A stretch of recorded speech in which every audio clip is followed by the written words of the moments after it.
तुम्हें क्या करना उससे? उसमें पढ़ाएंगे आज इलेक्ट्रिक व्हीकल्स, इंडस्ट्रियल वायरिंग और इलेक्ट्रिक व्हीकल।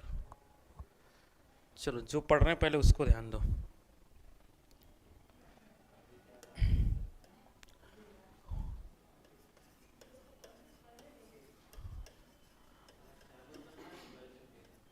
पावर सिस्टम चालू करना है, चालू कर चुके हैं। कर लो, एसी चालू कर दें। चलो ध्यान दो, पावर सिस्टम में हम इसको पार्ट में क्लासीफाई कर लेते हैं। पहला हमें पढ़ना है इसमें जनरेशन, दूसरा पढ़ना है ट्रांसमिशन,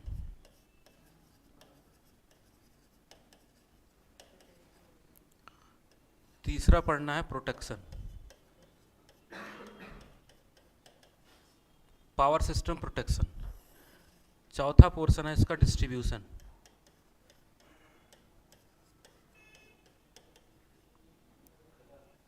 ठीक है, खत्म पावर सिस्टम।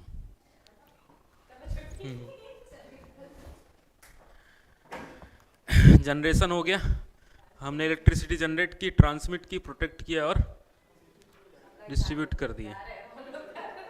ठीक है, हो गया कंप्लीट। तो सबसे पहले हम जनरेशन से चालू करें। देखो, जनरेशन पूरा थ्योरी है, ये पूरा न्यूमेरिकल है, मतलब डेरिवेशन।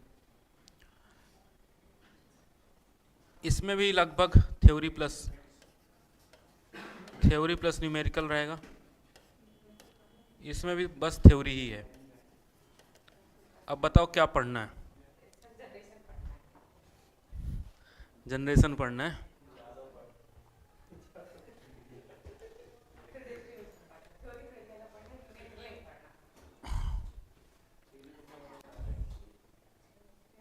चलो जनरेशन से ही चालू करते हैं। श्री गणेश कर दें, जनरेशन से शुरुआत करते हैं। इसमें जनरेशन में जो है पूरी थ्योरी है, तो ये मैक्सिमम चीज़ें ऐसी हैं जो याद करनी। ठीक है, ट्रांसमिशन कम ही पढ़ेंगे, ज़्यादा नहीं पढ़ेंगे, क्योंकि ज़्यादा सिलेबस में जेई के रहता नहीं है ट्रांसमिशन। प्रोटेक्शन ज़्यादा है और डिस्ट्रीब्यूशन का पोर्शन भी ज़्यादा है। कुल मिला के अगर बात की जाए इसमें, तो करीब 40 से 45 घंटे लगेंगे। हाँ, 45 to 50 टोटल। ठीक है, जेई लेवल में 45 से 50 घंटे, और गेट में डबल मान लो इसका।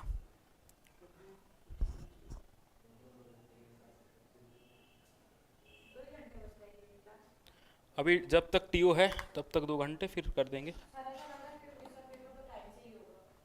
हाँ, टीओ का पेपर भी टाइम से ही हो जाएगा। उसमें आपको घबराने की बिल्कुल ज़रूरत नहीं है, पेपर एकदम टाइम से होगा।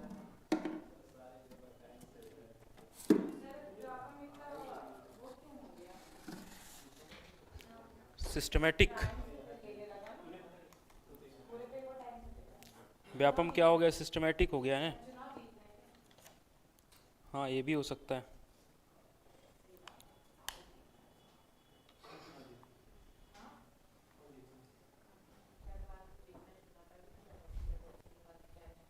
चलो, जनरेशन में देखो, जनरेशन का मतलब होता है इलेक्ट्रिसिटी जनरेट करना।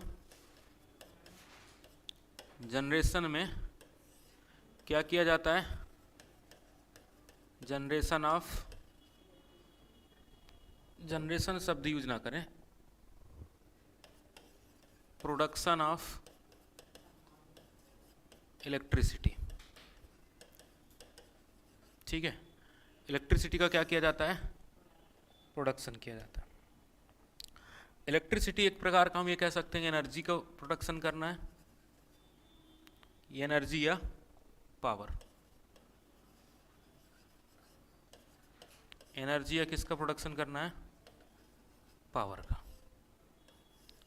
ठीक है, एक बेसिक नियम है, energy can not be made, can not be destroyed. ठीक है। एनर्जी ना बनाया जा सकता है ना नष्ट किया जा सकता है, एक फॉर्म से दूसरे फॉर्म में कन्वर्ट किया जाता है। तो एनर्जी बना नहीं सकते, तो दूसरे फॉर्म की एनर्जी होगी जिसको हम किस में कन्वर्ट करेंगे, एक फॉर्म की एनर्जी को दूसरे फॉर्म की एनर्जी में कन्वर्ट करेंगे। ठीक है, तो एक फॉर्म की एनर्जी में, जैसे इसके लिए हमें क्या चाहिए होगा, source of energy, source of energy, energy के क्या चाहिए होंगे, सोर्सेस चाहिए होंगे। ठीक है, बेसिक तो इसमें जानते होगे थोड़ा बहुत, है ना। सोर्स ऑफ एनर्जी कितने टाइप के होते हैं, एक होता है कन्वेंशनल और एक होता है नॉन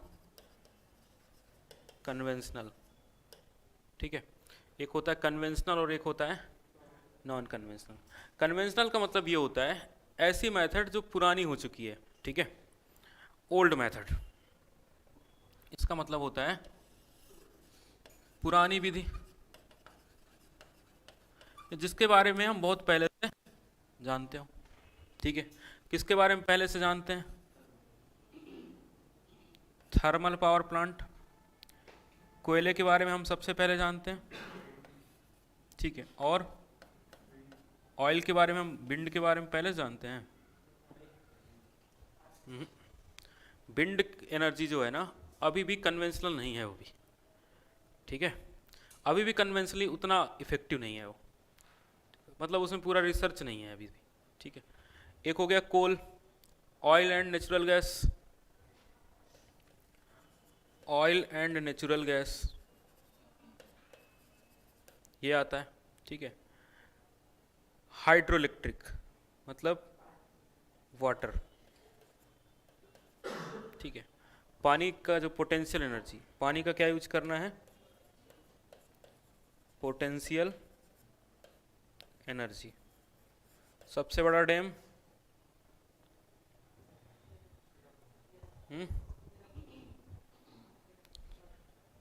हीराकुंड। सबसे ऊंचा कौन सा है,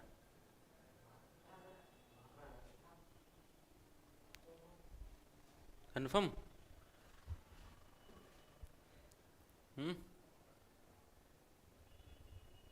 इतना जियोग्राफी पढ़ने के बाद भी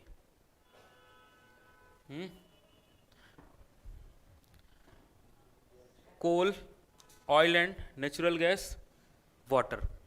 ठीक है, और लकड़ी। इन सोर्सेस के बारे में हम पहले से जानते हैं, लकड़ी के बारे में जानते हैं। ठीक है, पानी के बारे में जानते हैं, पेट्रोल डीजल के बारे में जानते हैं। ठीक है, और यूरेनियम। ठीक है, यूरेनियम भी कन्वेंशनल मेथड है। ठीक है, इनको हम कन्वेंशनली जानते हैं। कोयले के टाइप की बात करें तो सबसे अच्छा कोयला कौन सा, सबसे अच्छा होता है एंथ्रासाइट। ठीक है, सबसे अच्छा होता है एंथ्रासाइट। ठीक है, उसके बाद बिटुमिनस, उसके बाद लिग्नाइट, सबसे घटिया पीट, सबसे घटिया पीट कोयला। ठीक है, हाँ कोई क्वेश्चन है किसी का,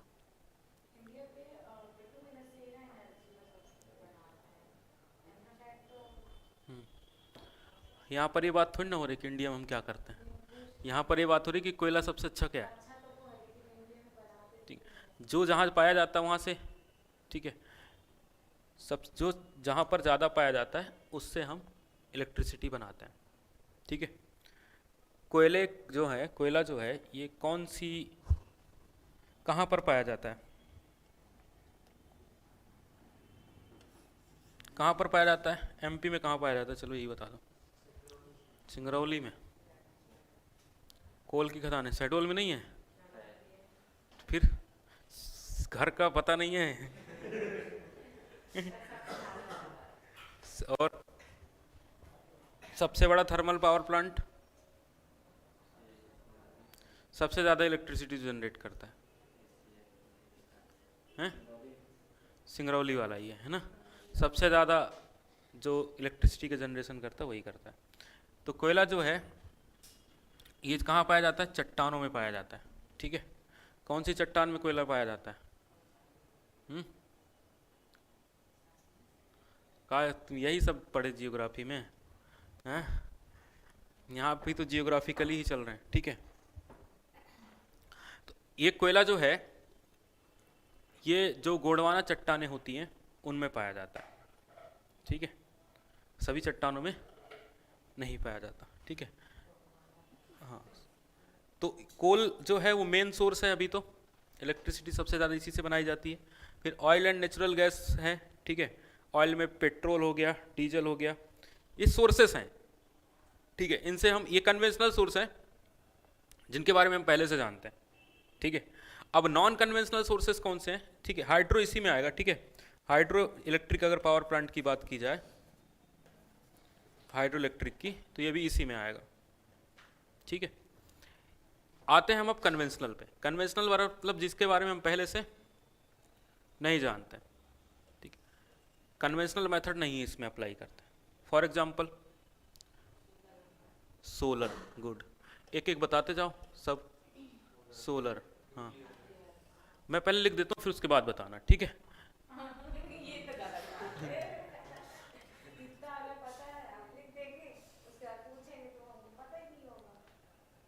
उसके बाद फिर न्यूक्लियर कहाँ से होगी? न्यूक्लियर वहाँ आ गया ना। हाँ, और बताओ, अब बताओ इसके बाद। सोलर हो गया, विंड हो गया, और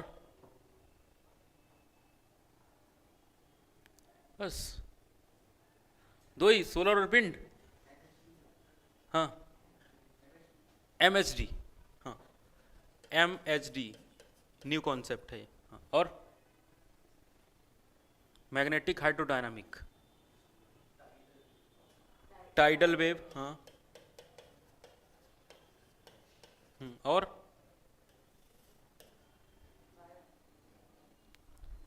बायोगैस लो, और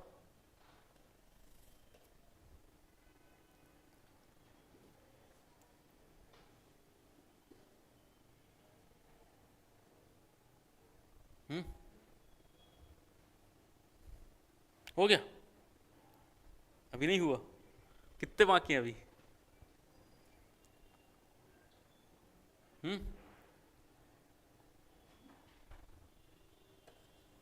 जियोथर्मल, और देखो ये थ्योरी सब्जेक्ट है, सब याद होना चाहिए मतलब। ठीक है, और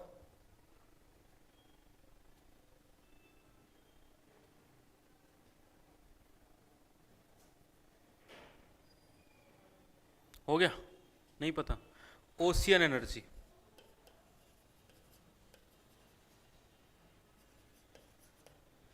ठीक है, लगभग इतने हैं। समुद्र की एनर्जी, ठीक है, हाँ। तो ये जो हैं ये नॉन कन्वेंशनल मेथड हैं, इनके बारे में हम ज़्यादा जानकारी पहले नहीं थी, अभी अब फिर भी थोड़ा बहुत पता चल गया है, पहले नहीं थी। इनका बोलते हैं हम क्या, कि ये नॉन कन्वेंशनल है। ठीक, कन्वेंशनल और कन्वेंशनल का मतलब यही होता है। उसके बाद इनको हम एक और तरीके से क्लासीफाई करते हैं। दूसरा तरीका क्या होता है क्लासीफाई करने का, ये समझो, कहीं कहीं पे लिखा रहता है रिन्यूएबल सोर्स ऑफ एनर्जी, पढ़ा है, और non renewable source of energy. Renewable source of energy का मतलब क्या होता है?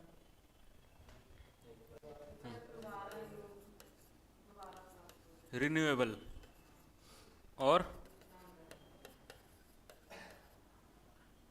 Non renewable.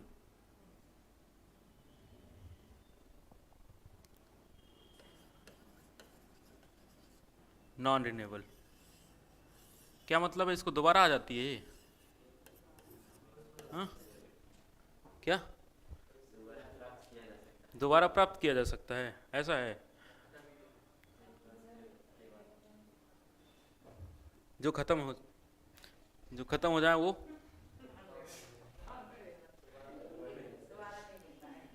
दोबारा, ठीक है। रिन्यूएबल का मतलब होता है अनलिमिटेड, ठीक है। रिन्यूएबल का पहली चीज़ क्या देखना है, अनलिमिटेड। दूसरा क्या देखना है, इसमें लिमिटेड है। दूसरा पॉल्यूशन, ठीक है, ये पॉल्यूशन इसमें नहीं होगा, ठीक है। जो पॉल्यूशन फैलाएंगे वो लिमिटेड, दो चीज़ों से डिफाइन करना है, ठीक है। जैसे वाटर है, वाटर मतलब एक लास्ट स्टेज, पानी खत्म इंसानी जीवन खत्म, ठीक है। हवा खत्म इंसानी जीवन खत्म, ठीक है। तो ये सब क्या है, इनको क्या कहेंगे हम, रिन्यूएबल, अनलिमिटेड है, ठीक है। सोलर, सूर्य जो है, ठीक है, वो भी अनलिमिटेड है। ओशियन एनर्जी, समुद्र है, जब तक रहेगा तब तक उसमें ज्वार भाटा रहेंगी, ठीक है। बायोगैस, ठीक है, जानवर इंसान रहेगा तो वेस्ट जनरेट करेगा ही, ठीक है, तो बायोगैस, ठीक है।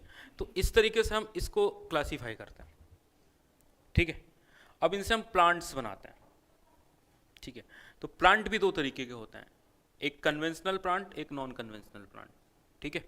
तो हम अब कन्वेंशनल और नॉन कन्वेंशनल के हिसाब से चलेंगे। ज़्यादा क्वेश्चन एग्जाम में नहीं पूछे जाते हैं, इस वजह से ज़्यादा डिस्कशन इनमें नहीं किया जाएगा, उतना ही किया जाएगा जितना एग्जाम में आता है।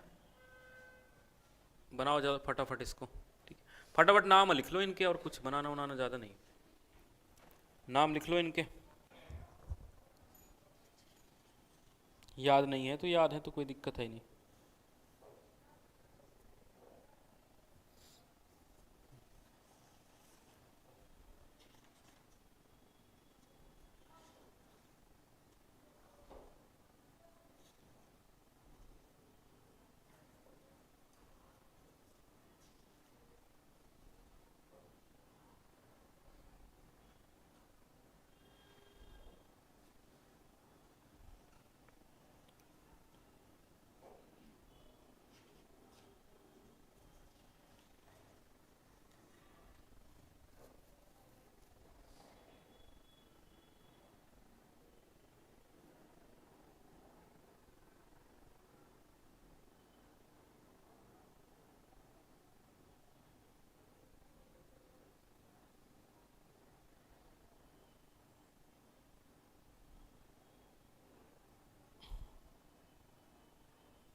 हो गया,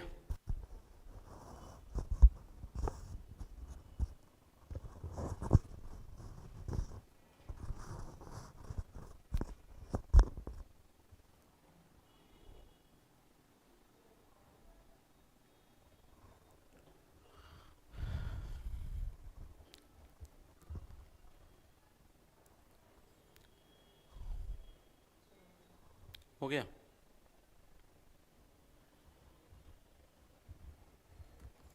अब एक एक करके हम सबसे पहले उन प्लांट्स को पहले पढ़ लेते हैं जिनमें क्वेश्चन ज़्यादा पूछा जाता है, जिनमें कम पूछा जाता है उनको हम कम पढ़ लेंगे, ठीक है। सबसे पहले हम देखते हैं कौन सा, कहाँ शुरुआत करें, हाइड्रो, थोड़ा बहुत वही जल्दी समझ में आएगा। सबसे ज़्यादा क्या है, सिंपल है, सबसे पहले हाइड्रो से ही चालू कर लेते हैं। प्लांट बनाने के लिए सबसे पहला स्टेप क्या होता है,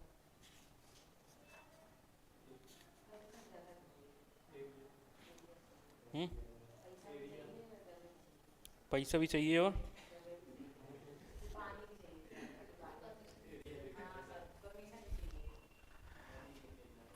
सबसे पहला इंपॉर्टेंट होता है साइट सिलेक्शन।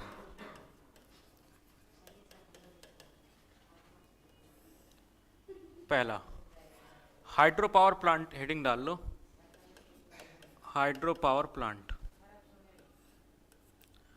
पहली इंपॉर्टेंट बात है कि इसमें पानी उपलब्ध होना चाहिए,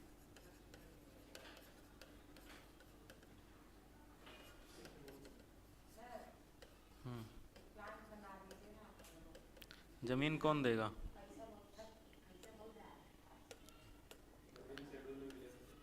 अवेलेबिलिटी ऑफ वाटर। ठीक है, सबसे पहली इंपॉर्टेंट बात है कि पानी तो होने चाहिए। ठीक है, पानी होने से काम नहीं चलेगा। स्टोरेज ऑफ वाटर, पानी को क्या कर सकें? स्टोर कर सकें। ठीक है, यानी डैम बनाने की सुविधा होनी चाहिए। ठीक है, उसके बाद जमीन, पानी जहां भराएगा, कॉस्ट ऑफ लैंड। ठीक है, मतलब जो ज़मीन है वो अगर महंगी होगी तो हम प्लांट नहीं बना पाएंगे। ठीक है, तो ऐसी जगह देखो जहाँ पॉपुलेशन डेंसिटी कम हो।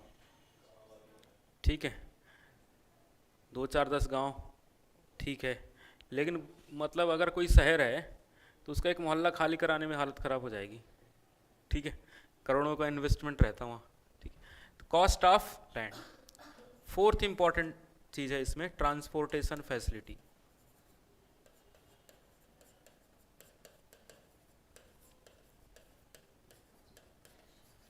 ट्रांसपोर्टेशन फैसिलिटी, तो साइट सिलेक्शन में हम मुख्यतः इन 4 बातों का ध्यान रखते हैं। पानी होना चाहिए, अच्छी बात है। पानी को स्टोर करने के लिए हमें क्या बनाना पड़ता है? डैम बनाना पड़ता है। अब जब आप डैम बनाओगे तो डैम ऐसी जगह बनाओगे जहाँ की जो धरती है, अर्थ है, वो क्या होनी चाहिए? स्ट्रांग होनी चाहिए। ऐसा नहीं कि आप डैम बनाओ, कुछ दूसरे दिन गए तो डैम ही नहीं दिख रहा है, बोले धरती पे समा गया। ठीक है, तो जो आपकी पृथ्वी है उसमें एक सर्वे किया जाता है जिसका नाम है जियोलॉजिकल सर्वे। ठीक है, तो हम जियोलॉजिकल सर्वे करके जो हमारी लैंड है इसके बारे में हम एक सर्वे करते हैं जिसका नाम है जियोलॉजिकल सर्वे। क्या कहा जाता है इसको? जियोलॉजिकल सर्वे। ठीक है, गंगा नदी नहीं, बहुत सारी नदियों पे डैम बने हैं। ठीक है, हाइड्रो पावर प्लांट कहाँ पर?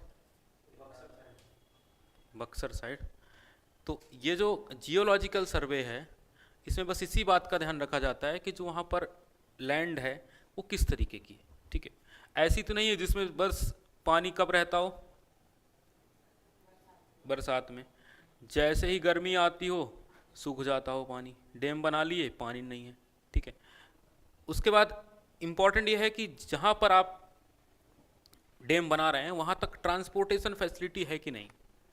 ठीक है, ट्रांसपोर्टेशन इसलिए क्योंकि सीमेंट ले जाना है, रेत ले जाना है, गिट्टी ले जाना है, सारी चीज़ों को लेके जाना है। उसके बाद जनरेटर लेके जाना है, ट्रांसफार्मर लेके जाना है, तो वहाँ तक पहुँच पाएगा कि नहीं पहुँच पाएगा, ये बात भी ज़रूरी है।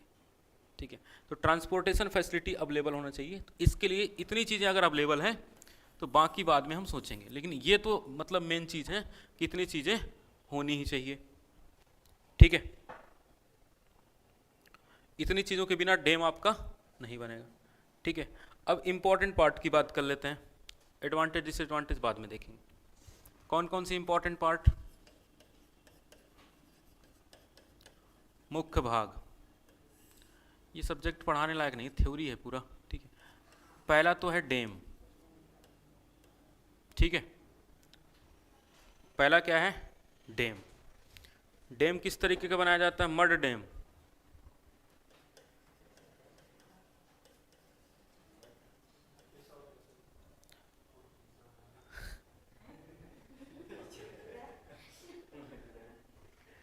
या आरसीसी का बनाओ। ठीक है, मड मतलब होता है कि मिट्टी का। ठीक है, आरसीसी का मतलब होता है reinforce cement concrete. 1 minute, RCC होगा।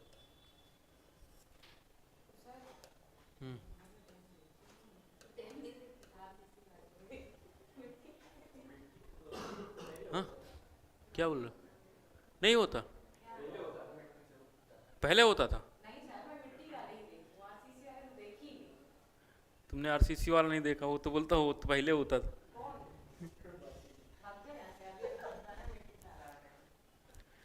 मिट्टी का भी बना है एक, अभी एक मिट्टी का था तो जो अभी बारिश हो रही थी तो बहा जा रहा था, पूरा एरिया खाली करवाया था, मिट्टी का ही तो था। हम्म। हाँ पुराने मैक्सिमम डैम तो मिट्टी के बने हैं, संजय गांधी वाला। हम्म। तो मिट्टी का बनाया जाता है और आरसीसी का बनाया जाता है। डैम जो है इसकी बेसिकली एक वॉल होती है, ठीक है, मतलब एक क्या है, दीवार है, ठीक है, जो पानी को रोकती है, ठीक है, एक वॉल है जो पानी के बहाव को रोकती है, ठीक है, पानी के फ्लो को रोकती है, ठीक है, समझ आ रहा है। पानी के फ्लो को जो रोकता है उसको क्या कहते हैं हम, डैम, ठीक है। सीमेंट कंक्रीट की वॉल, ठीक है, जो किसको रोक ले, पानी को, इसको बोलते हैं हम हाइड्रोलिक स्ट्रक्चर, ठीक है। ये भी किसका पार्ट है, हाइड्रोलिक स्ट्रक्चर का।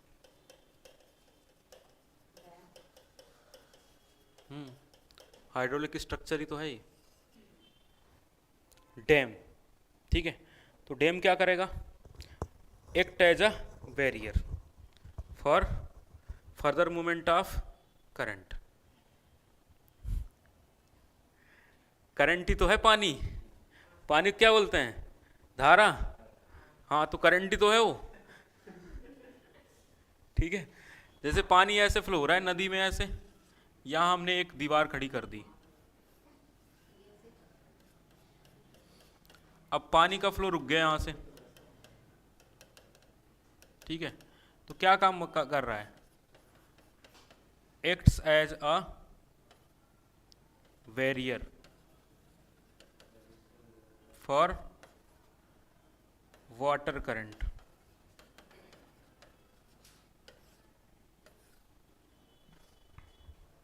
ठीक है। वाटर करंट के लिए किसका काम कर रहा है, रोक दिया इसने पानी को। अब पानी इसने रोका तो कितने एरिया तक फैलेगा ये भी हमें देखना है। जितने एरिया में पानी भर जाएगा उतने एरिया, उतना जो आपकी ज़मीन है उसका पैसा हमें लोगों को देना पड़ेगा, जिसकी होगी। तो सरकार ही की है तो कोई दिक्कत नहीं, सरकारी ज़मीन यदि है, ठीक है, उसमें कोई दिक्कत नहीं है। क्या बोल रहे हो,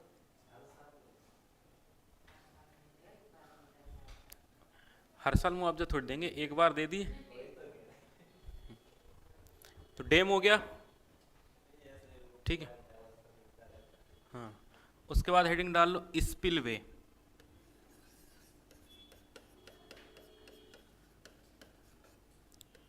स्पिलवे क्या होता है, स्पिलवे,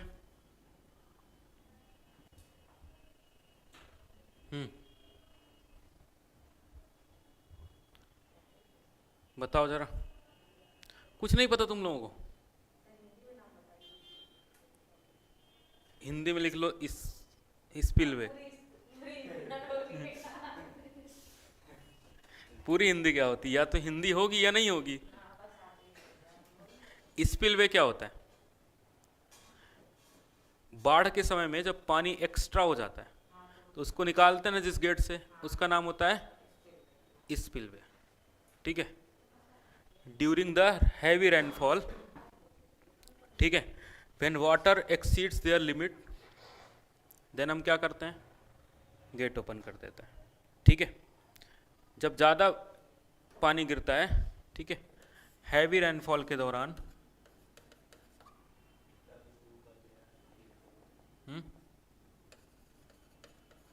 हैवी रेनफॉल, अत्यधिक वर्षा के दौरान पानी निकालना है ना,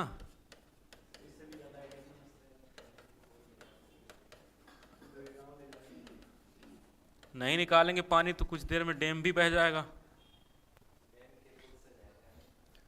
डैम के ऊपर से जाने लगेगा, कुछ देर तक डैम बहेगा, हम भी चलते हैं अकेले, तुम अकेले अकेले जा रहे हो, है ना, हाँ तो वो भी चल देगा थोड़ी देर में।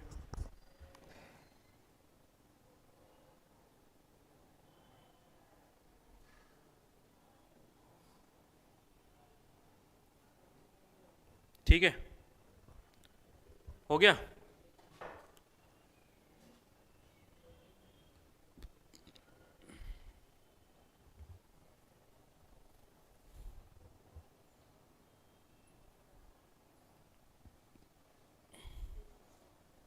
चलो एक इसका बेसिक डायग्राम बना लेते हैं पहले, फिर और चीज़ों को समझते हैं। स्पिलवे क्या है? एक तरीके का गेट है ये, ठीक है। कुल मिला के क्या है ये? गेट है। पानी को बाईपास कर दिया, ठीक है। जैसे बारिश के दौरान अक्सर न्यूज में आता है कि इतने गेट तवा डैम के खोल दिए गए, ठीक है, इतने बाण सागर के खोल दिए गए, इतने सरदार सरोवर के खोल दिए गए, ठीक है। तो उसका कारण ये होता है कि पानी बहुत ज़्यादा हो चुका है, अब उसको बाईपास किया जाए। अदरवाइज क्या होगा कि जो डैम की लिमिट है वो फुल हो चुकी है, तो पानी क्या होगा? ओवरफ्लो होगा। ओवरफ्लो होगा तो पूरा डैम से होगा। अगर वो मिट्टी का बना है ना और उसके ऊपर से होगा तो धीरे धीरे मिट्टी बहने लगेगी, ठीक है।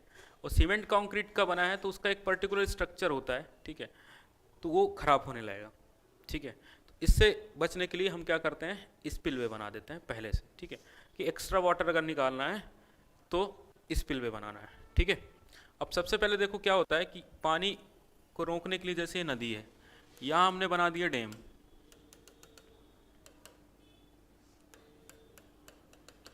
यहाँ खड़ा कर दिया हमने हाइड्रोलिक स्ट्रक्चर, एक दीवार खड़ी कर दी। जनरली ये डिजाइन होता है, ऐसा ही बनाया जाता है हाइड्रोलिक स्ट्रक्चर। तो ये दीवार खड़ी हो गई। अब इस दीवार से हम क्या करते हैं? यहाँ से एक पानी जाता है टरबाइन की तरफ, ठीक है। यहाँ पर गेट लगा होता है, ये गेट अलग है, ठीक है? इसको बोलते हैं हम फ्लूड गेट, ठीक है। ये अलग गेट, ये गेट है पानी को टरबाइन की तरफ भेजने वाला। एक गेट यहाँ बने होंगे, कुछ गेट यहाँ बनाए जाएंगे, इधर वाले, इनका काम होता है पानी को वो करने के लिए, ठीक है, बाहर निकालने के लिए। तो ये वाला गेट अलग है, इससे पानी यहाँ तक पहुँचा, इसका नाम है प्रेशर टनल।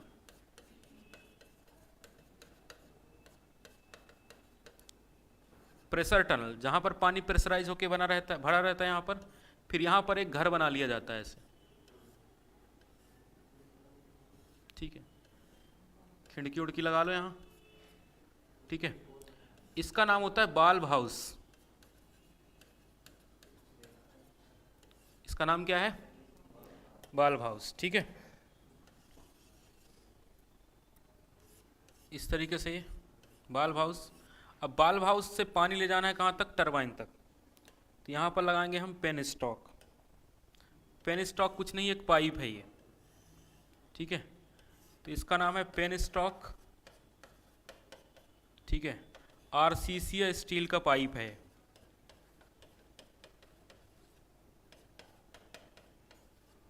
आरसीसी स्टील का पाइप। यहाँ से पानी गया कहाँ तक? कहाँ पर? टरबाइन पर।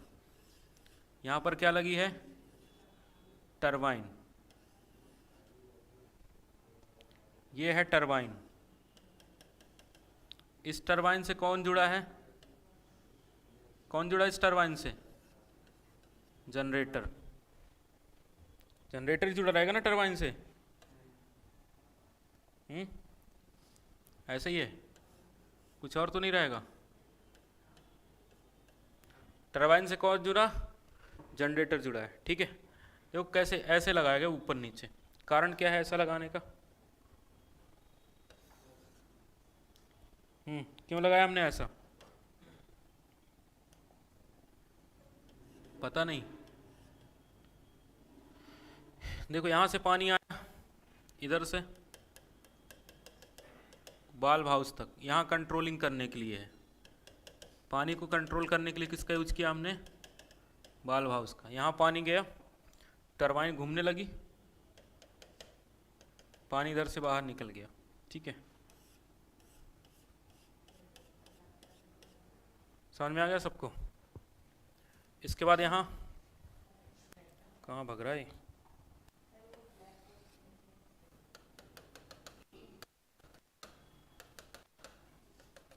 यहाँ पानी इधर नीचे गिरा दिया जाता है। ये जो हाइट होती है इसको कहते हैं हम head race, sorry tail race. इसका नाम होगा इधर टेल रेस, ठीक है, उधर टेल रेस और इधर हेड रेस। ठीक है, इधर जो पानी भरा होगा, इधर जो वाटर का ऊंचाई होगा, वाटर हेड इधर जो होगा, ये वाली ऊंचाई, इसको क्या कहा जाएगा? Head race. ठीक है, क्लियर सभी को? ये कहाँ से पानी वहाँ हमने रोका, फिर प्रेशर टनल से वाल्व हाउस तक लेके आए, वाल्व हाउस फिर हमने यहाँ पर पानी को कंट्रोल करने के लिए। ठीक है, ये स्विच है एक तरीके का, इसको दबाओगे, ऑन करके रखोगे तो पानी बहेगा, ऑफ कर दोगे तो पानी नहीं बहेगा। ठीक है, समझ में आया? यहाँ पर एक वाल्व हाउस से जैसे ही आप पानी बंद करोगे ना, तो पानी का बहाव अचानक से रुक जाएगा। तो पानी क्या करेगा? चलो ये पहले बना लो, फिर एक एक करके सबको डिस्कस करते हैं। ठीक है, इधर से चलेंगे, ये तो हमने डिस्कस कर ही लिया।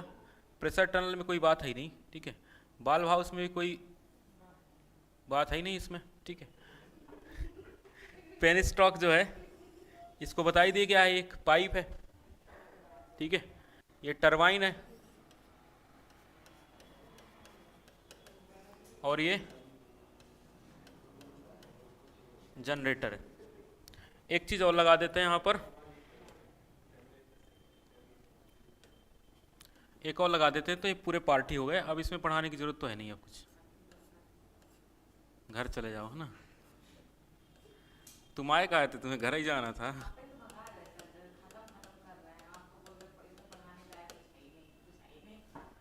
हाँ, वो थ्योरी थ्योरी है बस, कहानी के टाइप। इसका नाम है सर्ज टैंक। सबसे अच्छा सब्जेक्ट है, इंटरेस्टिंग। Surge tank. ऐसा थोड़ी ना है कि सिर्फ पावर सिस्टम बस से क्वेश्चन आते हैं, सारे सब्जेक्ट अच्छे हैं, जहाँ से क्वेश्चन आ गए। ठीक है, इसलिए तो नंबर नहीं आते हैं, एक ही सब्जेक्ट पढ़ना होता है। बनाओ जल्दी इसको।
हो गया?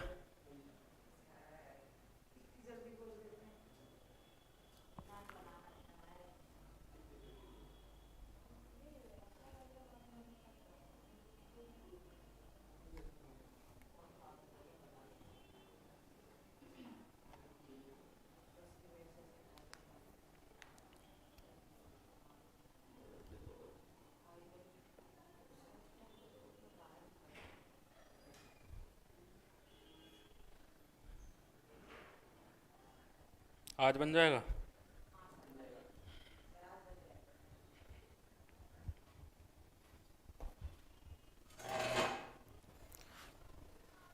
अब हर सैटरडे को टेस्ट कराना चालू करेंगे। आते कहाँ हो जिस दिन टेस्ट गायब हैं? अरे फिर अगर बिना बताए टेस्ट ले लो तो आंसू आने लगते हैं।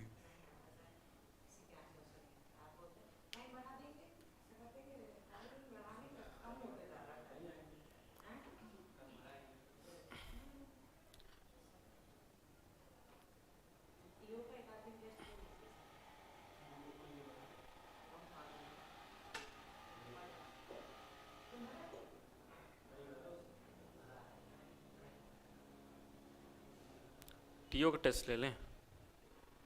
तुम क्या दोगे टीओ का टेस्ट?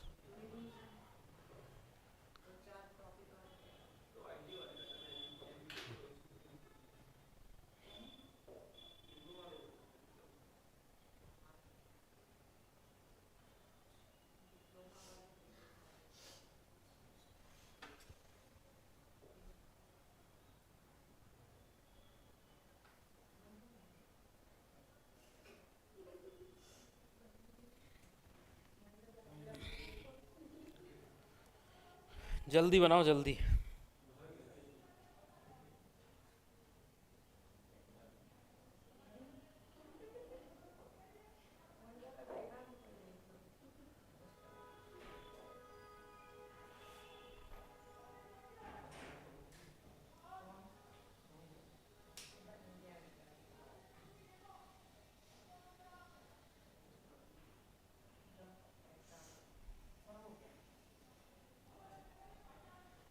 हो गया?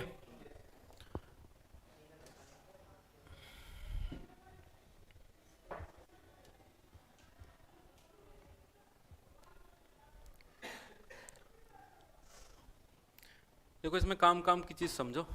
सर्ज टैंक जो है ये वाटर हैमरिंग को रिड्यूस करता है। लिखना नहीं है इसमें कुछ ज्यादा, ठीक है। Reduce water hammering. देखो लोड के अकॉर्डिंग करंट फ्लो होता है, उसी तरीके से लोड के अकॉर्डिंग वाटर फ्लो होता है।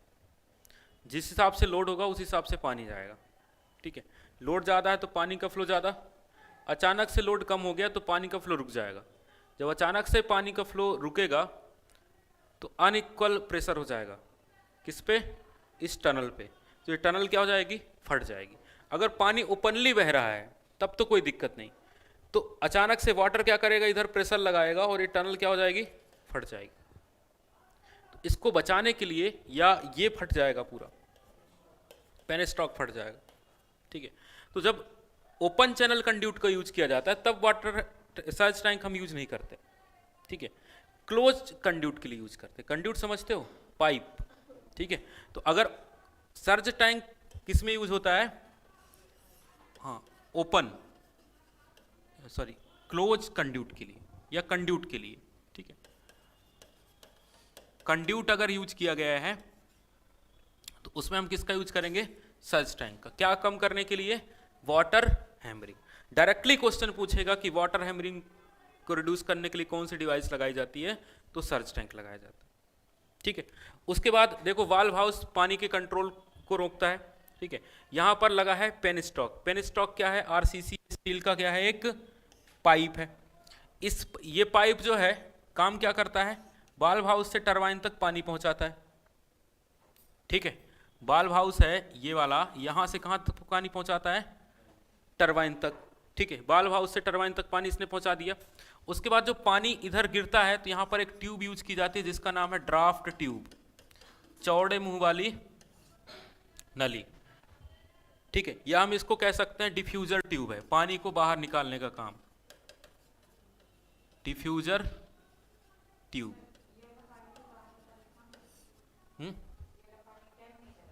ये पानी वापस नदी के उस दर बह जाता है। हमने पानी की पोटेंशियल एनर्जी का यूज कर लिया, ठीक है। वो पानी बाहर वापस सिंचाई के लिए या जहाँ भी भेजना चाहते हैं हम उसको भेज सकते हैं। हाँ, नहरों के द्वारा पानी भेज दिया जाता है ना। फिर इसमें कुछ लोग दिमाग लगाते हैं कि पानी से सारा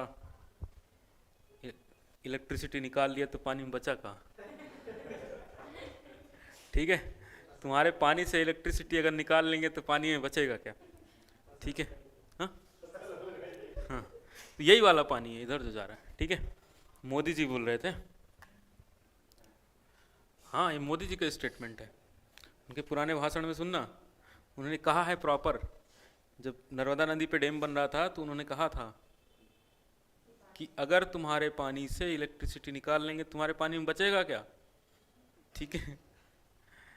तो हाँ, हमने इससे इलेक्ट्रिसिटी निकाल लिया, पानी बचा ही नहीं, उधर कुछ बचा क्या? नहीं बचा, ठीक है। इधर कुछ भी नहीं बचा, ठीक है। अब इसमें ज़्यादा काम की चीज़ें नहीं है, ठीक है, ज़्यादा क्वेश्चन नहीं पूछेंगे।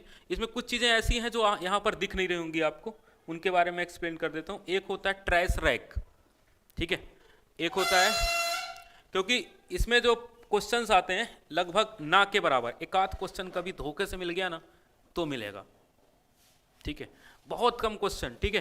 तो सबसे इंपॉर्टेंट बात है, कभी कभी ये पूछ देता बताओ इनमें से हाइड्रो पावर प्लांट का पार्ट कौन सा नहीं है, तो सारे पार्ट के जब नाम सुने रहोगे तब तो बताओगे, जब नाम नहीं सुने रहोगे तो कैसे बताओगे, ठीक है।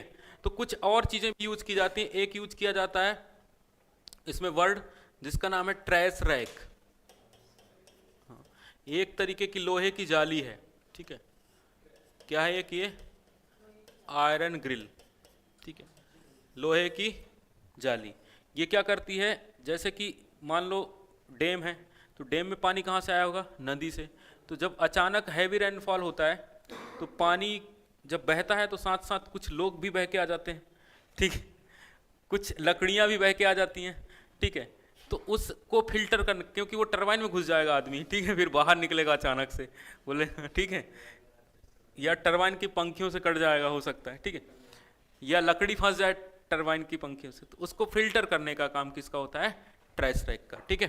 तो ये बिल्कुल किसका काम करता है, हाँ, पानी को छानने का काम, फिल्टर कर देता है, ठीक है, इसका काम है पानी को क्या कर देना, फिल्टर कर देना, ठीक है। तो ट्रेस रैक के बारे में पूछ सकता है आपसे, ठीक है, फोरवे के बारे में आपसे पूछ सकता है, हाँ, फोरवे के बारे में आपसे पूछ, फोरवे इनटेक के नीचे एक पार्ट होता है, इनटेक भी एक यूज किया जाता है शब्द, ठीक है, जब उसमें बताएंगे ना आगे टाइप्स में तो फिर देखेंगे इसको, ठीक है, टाइप्स में फोरवे और इनटेक बताएंगे दोनों क्या है। तो इतने शब्द इसमें यूज किए जाते हैं। बना लिए सबने, ये सबके डायग्राम बन गए।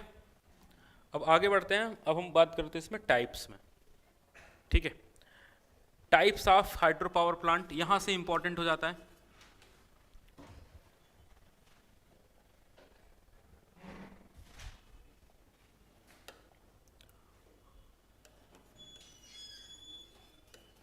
टाइप्स ऑफ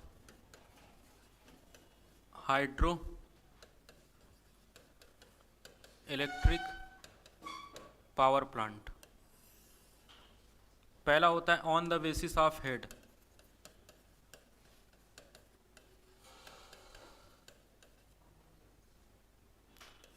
शीर्ष के आधार पर, ठीक है, किसके आधार पर,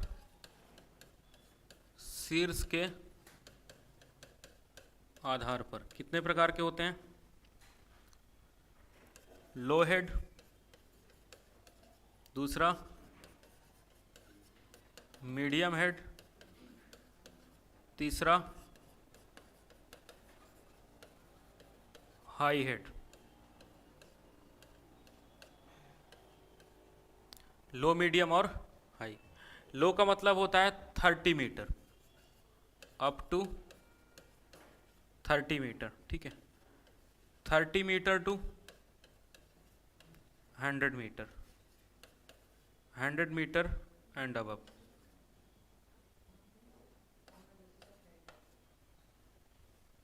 ऊंचाई के आधार पर यानी शीर्ष के आधार पर, on the basis of height.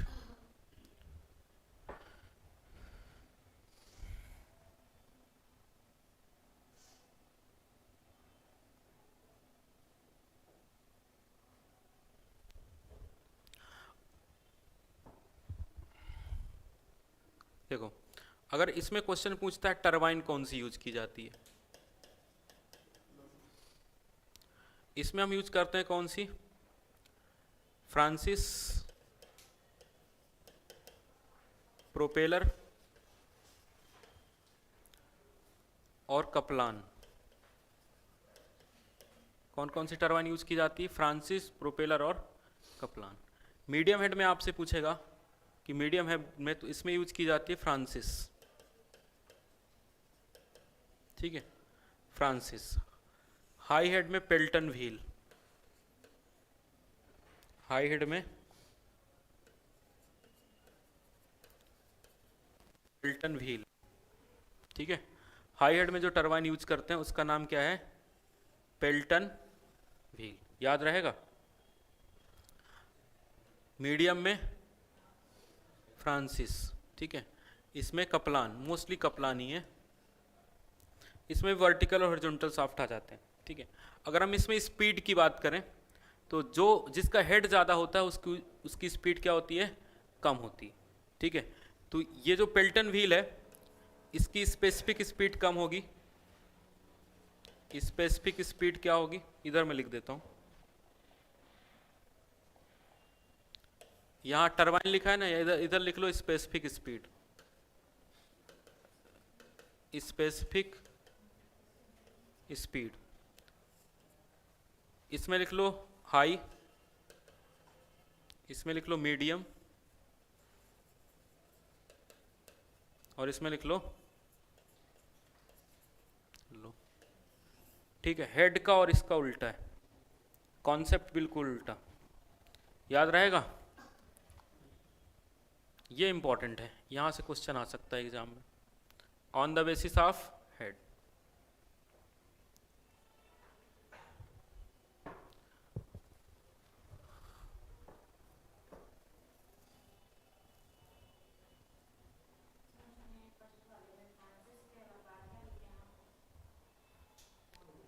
Propeller ये और Kaplan,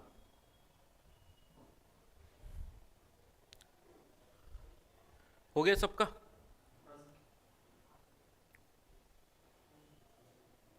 slow speed,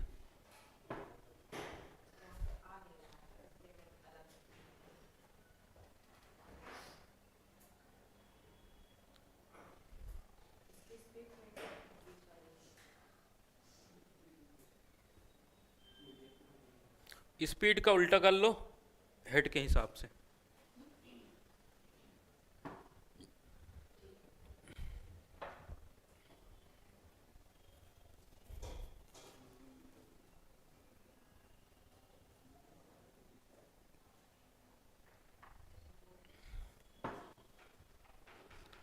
on the basis of water regulation,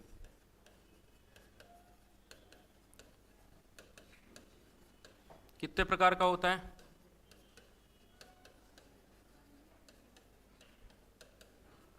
on the basis of water regulation, पहला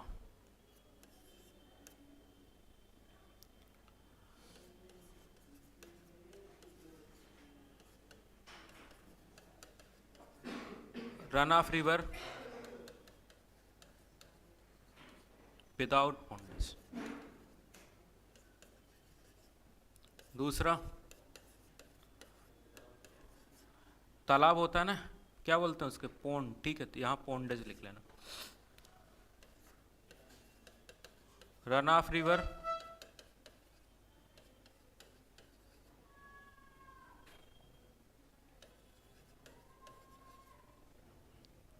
विथ पोंडेज, ठीक है। और एक होता है रिजर्वायर वाला,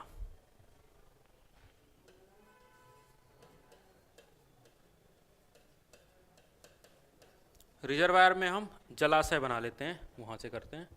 इसमें हम रिवर को बंद कर देते हैं और उसमें तालाब वगैरह कुछ नहीं बनाते, इकट्ठा नहीं करते पानी, उसमें इकट्ठा कर लेते हैं, ठीक है। तो ये भी इसके टाइप्स हैं, किसके आधार पर, वाटर रेगुलेशन के आधार पर, ठीक है। On the basis of load,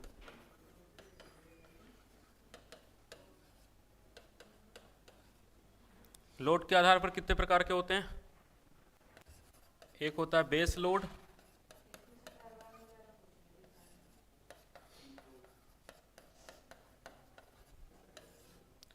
जहां जरूरी था वहां लिखा दी,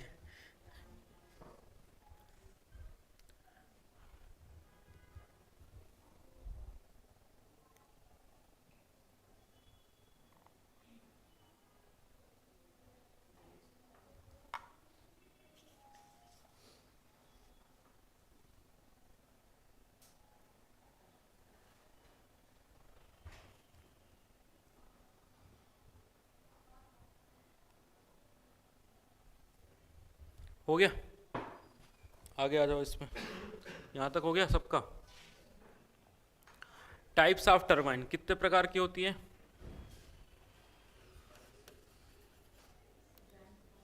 टाइप्स ऑफ टरबाइन, हाँ कौन कौन सी? अच्छा,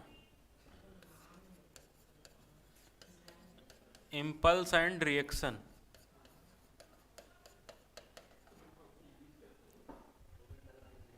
ठीक है, इम्पल्स और रिएक्शन। इम्पल्स में आता है पेल्टन व्हील, पेल्टन व्हील किसका टाइप है? इम्पल्स का। रिएक्शन में आता है कपलान और फ्रांसिस।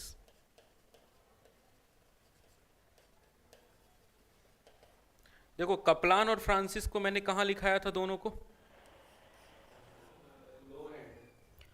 लो और मीडियम में, है ना। फ्रांसिस को मैंने दोनों में लिखाया था। कपलान को लेकिन हमने सिर्फ किस में लिखा था? लो के लिए। तो कपलान, अब फ्रांसिस दोनों लो के लिए हैं, है ना। तो कब कपलान का यूज करेंगे, कब फ्रांसिस का यूज करेंगे?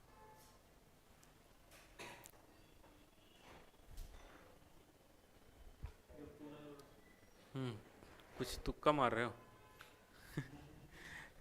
जहां पर पानी ज्यादा चाहिए हो, ठीक है, large water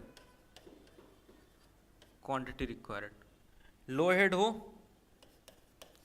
low head with large water quantity required हो, ठीक है, तब करेंगे। तो एग्जाम में पूछ सकता है कि बताओ फ्रांसिस टरबाइन कौन सी है, कपलान का टरबाइन कौन सी है। ये सारी बातें याद होनी चाहिए, ठीक है।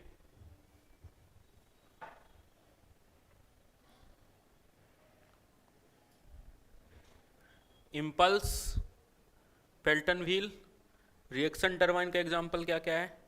Kaplan and Francis. क्लियर सभी को?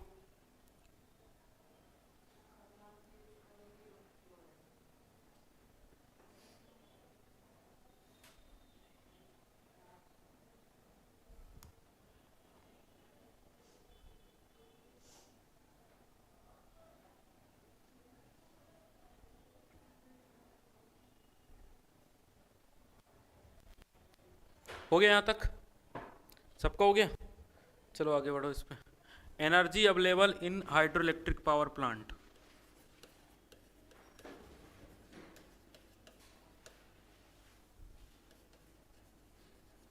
एनर्जी अवेलेबल इन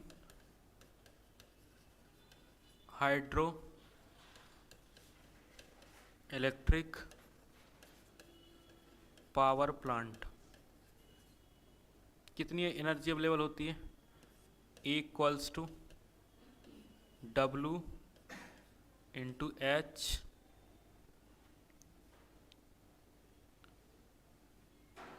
इंटू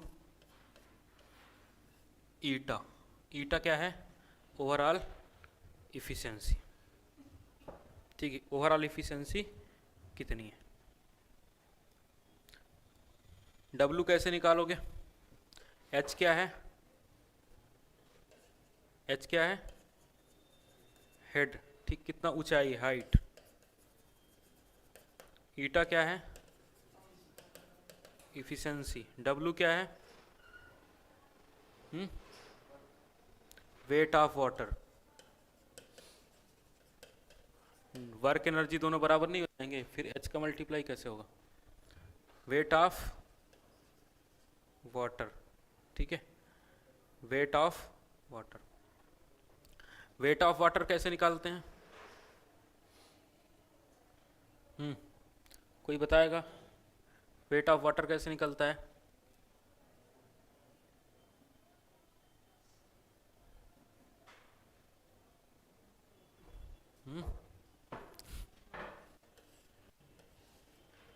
हाँ चल बोली सर, पूछते क्यों है, पता ही नहीं। वेट ऑफ वाटर बराबर होता है, जैसे आप डेंसिटी निकालते हैं ना, तो डेंसिटी बराबर क्या होता है? वेट अपॉन वॉल्यूम, ठीक है। तो वेट बराबर होगा volume into density, volume into density, ठीक है। ये एक बेसिक फार्मूला है, इससे क्वेश्चन भी आ सकता है, मेंस में आ सकता है, प्री में तो उतना नहीं कि पूछेगा ही, मेंस में आ सकता है। ठीक है, करा दें एक क्वेश्चन, ना कराएं, करा दें। चलो लिखो क्वेश्चन, एक सिंपल सा क्वेश्चन करा देते हैं।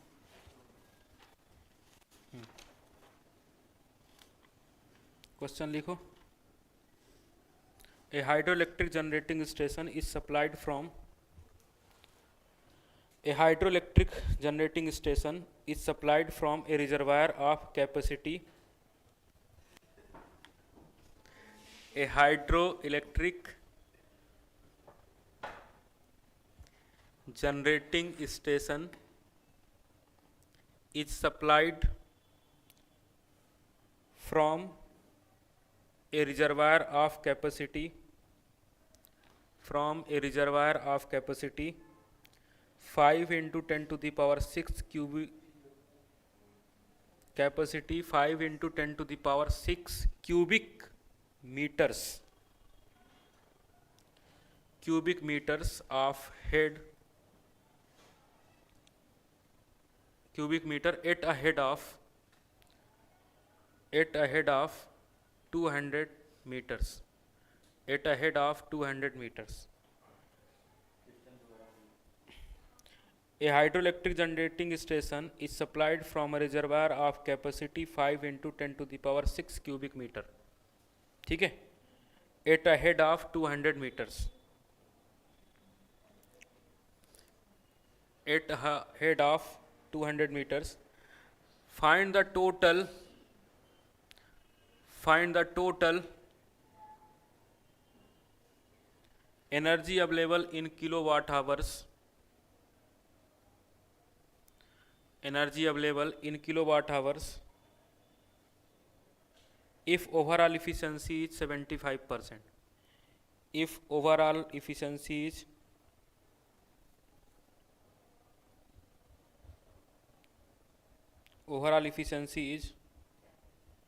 75%.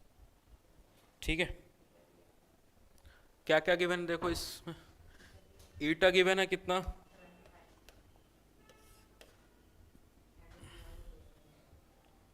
देखो अगर ये W को हम इसको वॉल्यूम को V लिख लें, ठीक है, इनटू डेंसिटी को क्या लिख लें, रो, डेंसिटी को रो लिख लें, तो क्या मैं इसको ऐसा लिख सकता हूँ, W की जगह में V या रो V H ईटा ओवरऑल। ठीक है, ये लिख सकते हैं।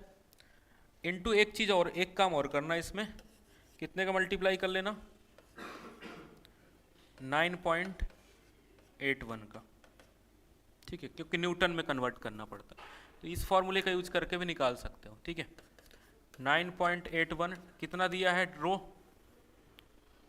कितना दिया है, 5 इंटू 10 की पावर 6 क्यूबिक मीटर, तो डेंसिटी गिवन है। ठीक है, भी कितना दिया है,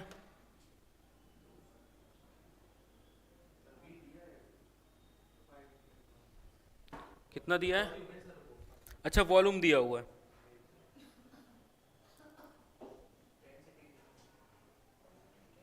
डेंसिटी, वाटर की डेंसिटी कितनी होती है,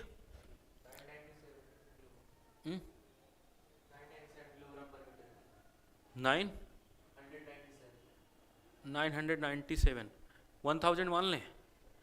density of water equals to 1000। 1 metre cube पे कितनी डेंसिटी है, 1000। ठीक है, तो इसमें 1000 का मल्टीप्लाई कर लो, 1000, हाँ डेंसिटी जो है 1000 होती है वाटर की मीटर क्यूब के हिसाब से। वॉल्यूम दिया हुआ है कितने क्यूबिक मीटर पे है, 275/100। निकालो जरा क्या आ रहा है,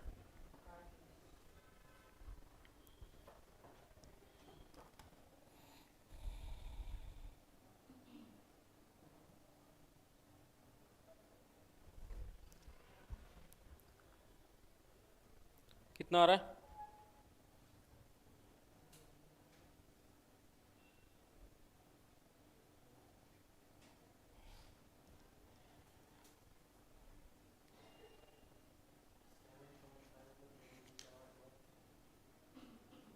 7 पॉइंट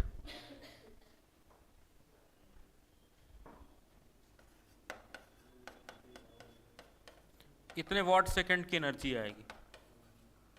ठीक है, इतने वॉट सेकंड की आई। अब क्वेश्चन में क्या पूछा है, क्वेश्चन में क्या पूछा है, इन किलो वाट आवर्स। तो ये वाट आवर्स है, इसको कितने से डिवाइड कर दें,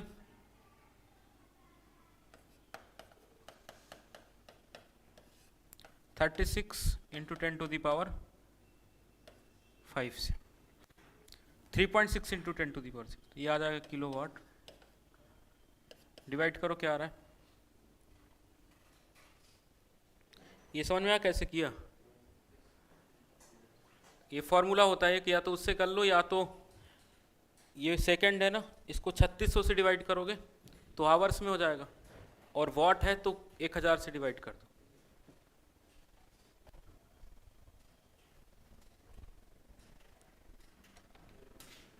क्या कर रहे हो ये,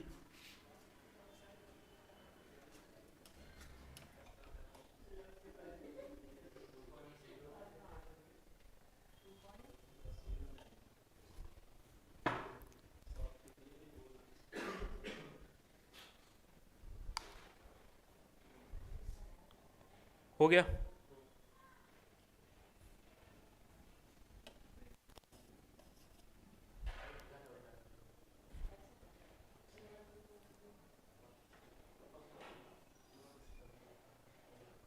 कितना आ रहा है, 2.001 आ रहा है,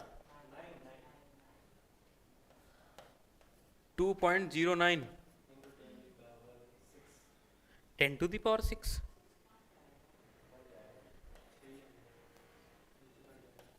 6 किलो वाट आवर्स ये आ रहा है। ठीक है,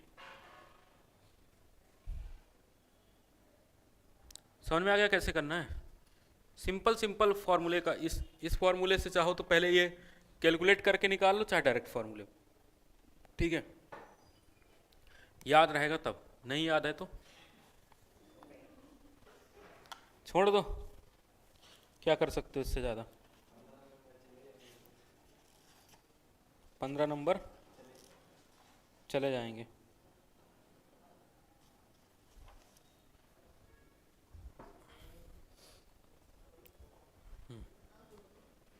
ये सब पढ़ने लायक थोड़ी, इन सबको तो खुद से ही पढ़ लेना चाहिए।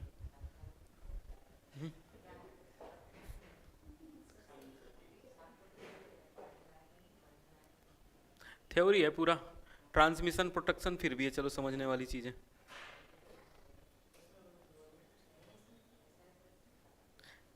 देखो जितना मैंने पढ़ा तो उससे बाहर आया क्या है, फिर व्यापम में क्या आया, नहीं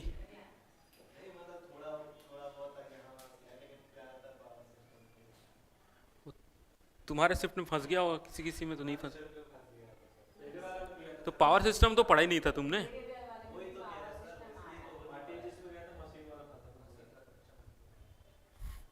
पूरा मशीन फंसा।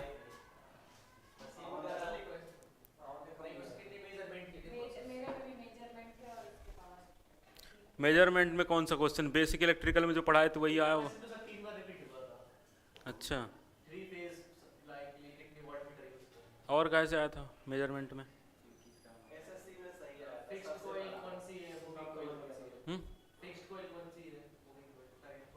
तो सिंपल क्वेश्चन है वो, तो बेसिक। मेजरमेंट पढ़ा नहीं है ना, मेजरमेंट पढ़ा होता तो थोड़ी है। अब बिना पढ़े सब्जेक्ट में अगर टच नहीं किए हैं तब तो दिक्कत है। ठीक है, सब्जेक्ट अगर टच का किए रहोगे दिक्कत नहीं जाएगी। देखो स्टीम पावर प्लांट, इसका मतलब होता है कोयले से जहां बिजली बनती है, कोल बेस्ड। और क्या पढ़ना तुम्हें, 1.5 घंटे लगा दिए उसमें, और क्या पढ़ना है।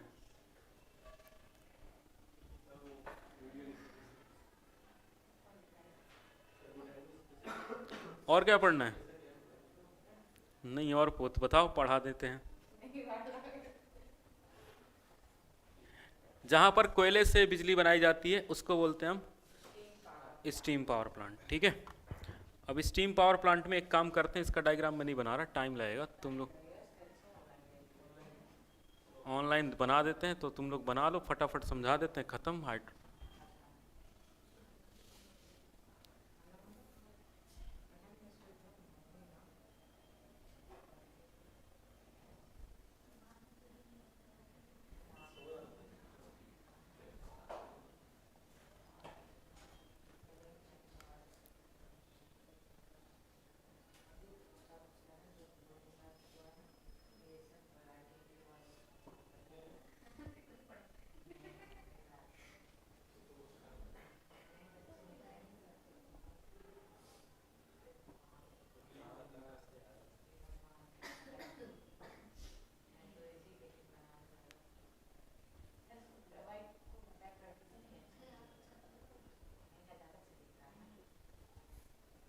ब्लैक कर दें,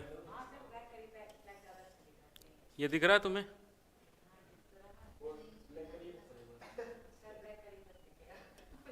तो ये तो व्हाइट में ही है।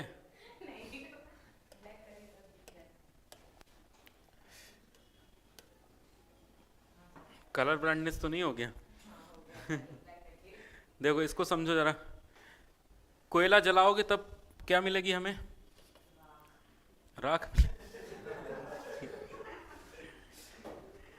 हीट, इस हीट से हम क्या करेंगे? स्टीम बनाएंगे। इस स्टीम से क्या चलाएंगे हम? हाँ, इससे क्या चलाएंगे? टरबाइन, ठीक है। अब यहाँ पे देखो, सबसे पहले स्टीम बनाने के लिए हमें कोयले की रिक्वायरमेंट होगी। इधर ध्यान दो, पहले ये कोयला आया इधर से, कोयले को क्या किया जाता है? स्टोर किया जाता है, ठीक है।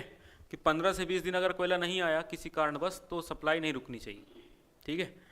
उसके बाद कोयले को हैंडल करने का काम होता है यहाँ पर, ठीक है।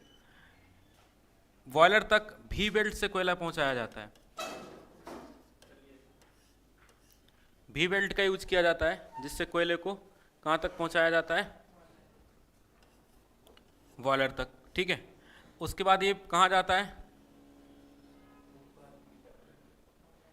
कहाँ जाता है? भट्टी में। बॉयलर में डायरेक्ट नहीं घुस जाता, ठीक है। भट्टी में इसको क्या किया जाता है? जलाया जाता है, ठीक है। जलाने के बाद हीट से बॉयलर को गर्म किया जाता है। तो बॉयलर क्या करता है? यहाँ बॉयलर लगा है, बॉयलर क्या करता है कि उस हीट को स्टीम में कन्वर्ट कर देता है, ठीक है। उस स्टीम हीट से एनर्जी लेके पानी को स्टीम में कन्वर्ट कर देता है, ठीक है। अब जब हम कोयले को जलाएंगे तो वहाँ से राख निकलेगी, ठीक है।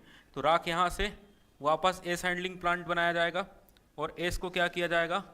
स्टोर किया जाएगा। और स्टोर करने के बाद अगर कोई सीमेंट इंडस्ट्री या कोई लेना चाहता है तो उसको वहाँ से दे दिया जाएगा स्टोरेज वाले प्लांट से, ठीक है।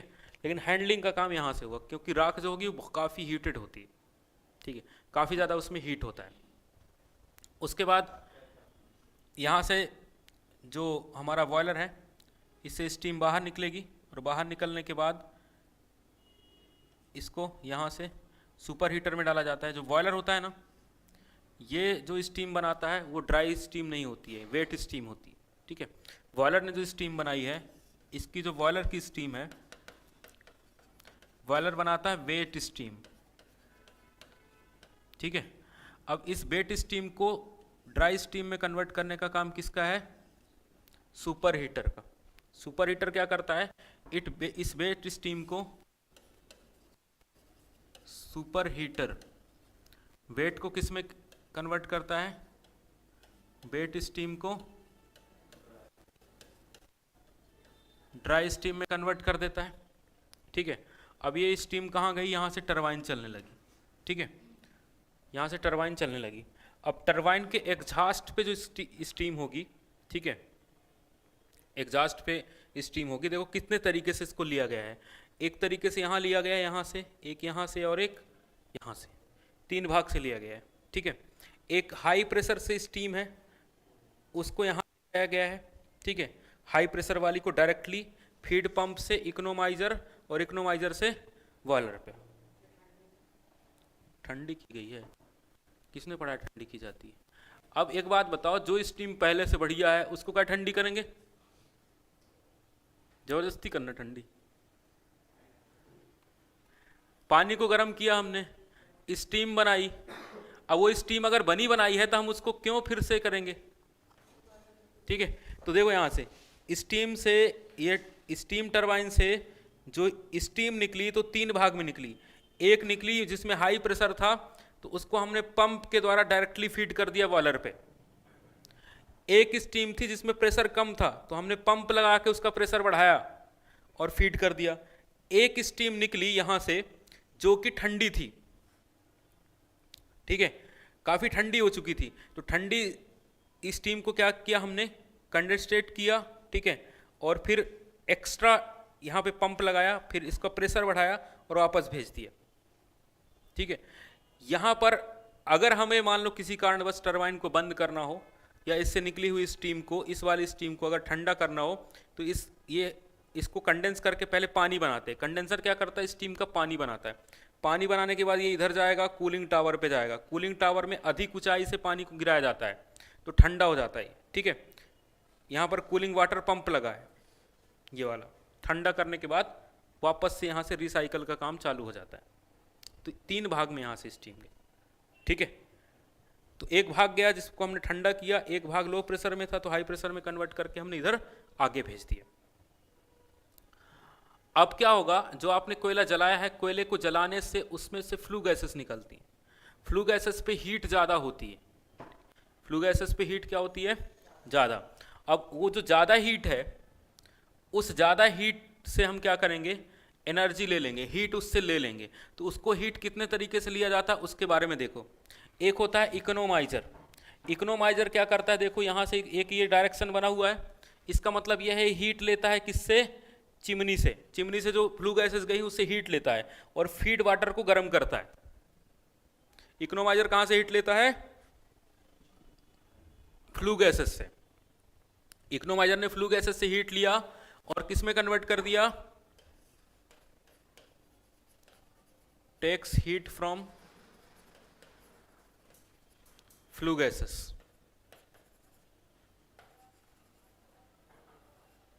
ठीक है, कहां से हीट लेता है? फ्लू गैसेस में। और किसको हीट करता है? फीड वाटर को, ठीक है। And heats the feed water. किसको हीट करता है? फीड वाटर को हीट करता है। अब फीड वाटर को हीट करने के बाद, इसने फीड वाटर को हीट किया, किसने? इकोनोमाइजर ने। उसके बाद भी फ्लू गैस के पास हीट है, पूरी हीट उसने नहीं ली, ये पूरी कन्वर्ट ही नहीं कर पाया हो। तो उसके बाद ये हीट कहाँ गई? एयर प्री हीटर पे। कहाँ गई? एयर प्री हीटर में। एयर प्री हीटर में क्या होता है कि जो हवा होती है, मतलब जलने के लिए हमें एयर चाहिए, तो एयर जो होती है ना, उसको हम एयर को यहाँ से फीड करते हैं, इधर से एयर लेके आते हैं, तो उस हवा को गर्म करता है। अगर हम ठंडी हवा डालेंगे तो जो कंबसन प्रोसेस है वो रिड्यूस हो जाएगी, ठीक है। तो हमारा कोयला सब ज़्यादा से ज़्यादा जले उसके लिए हम एयर को फीड करते हैं, ठीक है। एक होता है ड्राफ्ट फैन, ठीक है। अब इससे जो फ्लू गैसेस फिर बाहर निकली तो यहाँ चिमनी में गई, चिमनी के बाद ये बाहर निकली, इतनी प्रोसेस के बाद गैस बाहर निकलती, ठीक है। समझ में आ गया प्लांट पूरा? हाँ बताओ, पहले बताओ कहाँ नहीं आया, उसके बाद कहाँ आ गया, मैं ये पूछूंगा।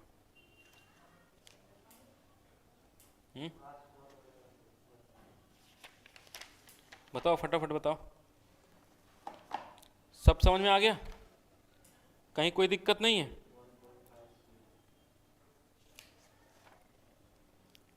कहीं कोई दिक्कत नहीं है? सब ठीक?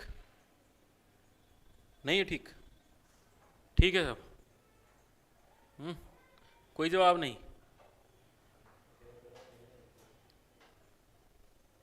बनाओ डायग्राम बनाओ, चलो।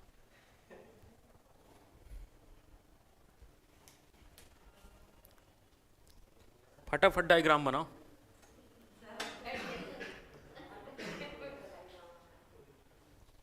नहीं बनाना है तो आगे बढ़ जाएं।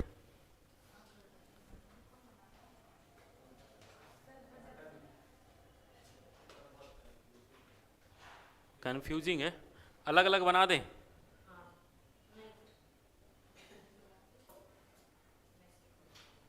अलग अलग बना देते हैं।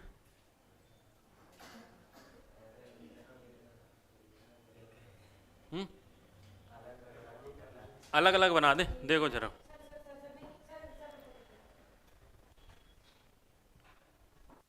हो गया, फोटो सेशन हो गया। चलो इधर देखो, देखो ये है हमारा, एक ये है हमारी भट्ठी, ठीक है। अब कोयला को यहाँ स्टोर किया जाता है, यहाँ को कोल को क्या किया जाता है, स्टोरेज है यहाँ, ठीक है। अब कोयले को स्टोर किया हमने, अब यहाँ तक पहुँचाना है तो एक होगा जो यहाँ तक ले जाने का काम करेगा, जिसका नाम है कोल हैंडलिंग प्लांट। ये कोयले को क्या कर रहा है, हैंडल करने का काम कर रहा है, ठीक है। अब यहाँ पर कोयले को जलाया जाता है, यहाँ कोयले को जलाया जाता है, इससे हीट उत्पन्न होती है, ठीक है।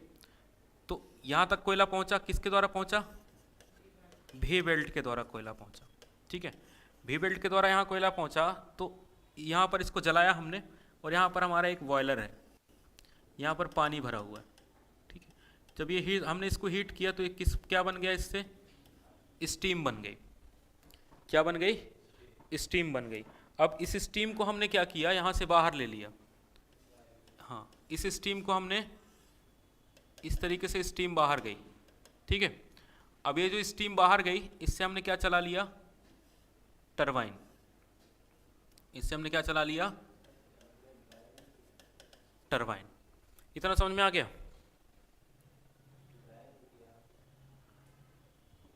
हाँ, इसको एक और प्रोसेस हमें करनी है। ये स्टीम कौन सी है, वेट स्टीम है। इसको हम किस में कन्वर्ट करेंगे, ड्राई स्टीम में। तो यहाँ क्या लगाना पड़ेगा, एयर, क्या लगाना पड़ेगा हमें इसमें, सुपर हीटर, ठीक है। तो यहाँ पर कौन सी स्टीम होगी, वेट। कौन सी स्टीम होगी, वेट। अब इस वेट स्टीम को यहाँ किस में कन्वर्ट कर देंगे, ड्राई स्टीम। समझ आ गया। अब यहाँ से देखो, जब कोयला जलाएंगे तो यहाँ से क्या निकलेगी, क्या निकलेगी, राख, ठीक है। यहाँ से राख निकली, एस। अब इस एस को पहुँचाने का काम किसका होगा, हाँ, एस को हैंडलिंग करने के लिए एस हैंडलिंग प्लांट, ठीक है। और यहाँ एस को स्टोरेज किया जाएगा, एस को क्या किया जाएगा, स्टोरेज किया जाएगा, ठीक है। यहाँ तक क्लियर है।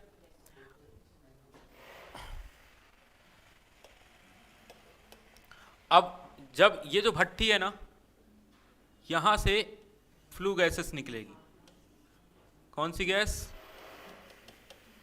फ्लू गैस, ठीक है। इससे फ्लू गैसेस निकली। अब इस फ्लू गैस की एनर्जी का हम यूज करते हैं फीड वाटर को गर्म करने के लिए। तो एक तो फीड वाटर को गर्म करने के लिए यूज करते हैं, और एक करते हैं हम फीड एयर को गर्म करने के लिए। भट्टी को जलाने के लिए यहाँ पर क्या भेजा जाता है, यहाँ पर भेजी जाती एयर, ठीक है। यहाँ पर पंखे से एयर भेजी जाती, ठीक है। चलो पंखा इधर बना देते हैं। ये पंखा चल रहा है, इससे हवा जा रही है ऐसे, ठीक है। तो ये जो एयर है, इसको गर्म करने के लिए हम क्या करते हैं, बीच में एक एयर प्री हीटर लगाते हैं, एयर प्री हीटर, ठीक है। ये इस फ्लू गैस से उष्मा लेता है, ठीक है। यह हीट किससे लेता है, यह हीट फ्लू गैस से लेता है। अगर इसको लगाओगे ना तो प्लांट की इफिशिएंसी बढ़ जाएगी। अब जो पानी इस पे जाता है ना, इस पे पानी, तो ये जो फ्लू गैस है वो यहाँ से भी पास कराई जाती है, जिसका नाम इकोनोमाइजर। इकोनोमाइजर जो है, इससे फ्लू गैस पास करवाई जाती है। तो इकोनोमाइजर क्या करेगा, जो फीड वाटर है, इसको पानी जो जाएगा यहाँ पर, ये जो पानी जाएगा उसको गर्म करेगा, जो एक्स्ट्रा पानी हम फीड करेंगे तो, ठीक है। तो एयर प्री हीटर और इकोनोमाइजर दोनों हीट लेते हैं कहाँ से? फ्लू गैसेस से, ठीक है। इनसे एडिशनल कॉस्ट बढ़ती है प्लांट की, लेकिन इफिशिएंसी भी इंप्रूव होती है, दोनों के दोनों केसेस हैं, ठीक है। तो ये एक बेसिक स्ट्रक्चर मैंने ऐसे ही बना दिया, हालांकि वो सिस्टमेटिक डायग्राम है, इसको बनाना है तो इसको बना लो, ठीक है। सिस्टमेटिक डायग्राम वही है उसका। चलो इसमें इसके पार्ट्स के बारे में लिख लो। किसमें? स्टीम टरबाइन, स्टीम टरबाइन अलग ही है।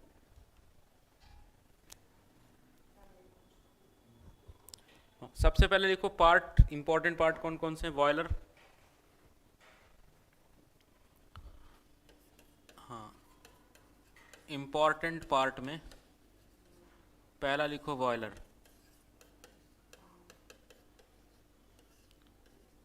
क्या करता है ये? पानी से स्टीम बनाने का काम इसका है, ठीक है। दो प्रकार के होते हैं, एक वाटर ट्यूब और एक फायर ट्यूब। दो प्रकार के होते हैं, एक वाटर ट्यूब और एक होता है फायर ट्यूब, ठीक है। बॉयलर क्या करता है? वाटर को स्टीम बना देता है, ठीक है।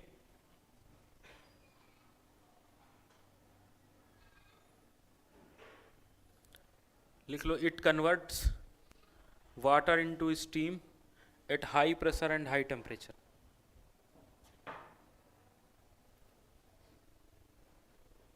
इट कन्वर्ट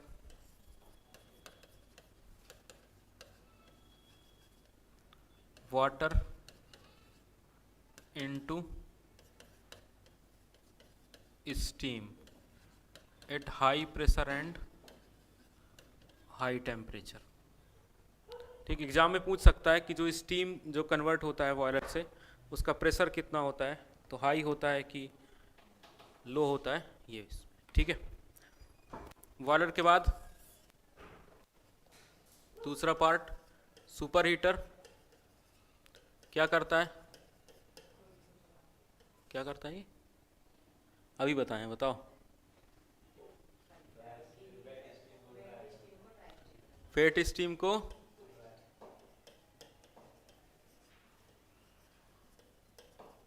तुम लोगों का दिमाग बहुत स्लो हो गया है।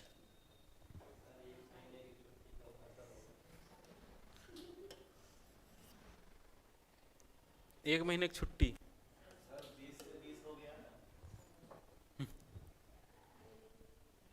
Wait steam to dry steam. Samosa वाला, समोसा नुकसान करता है, ठीक है। नेक्स्ट लिखो इकोनोमाइजर। इकोनोमाइजर, इकोनोमाइजर क्या करता है? लिख लो आगे, इसमें इकोनोमाइजर क्या लेता है? Heat from flue gases and convert and heat the feed water, takes the heat from flue gases and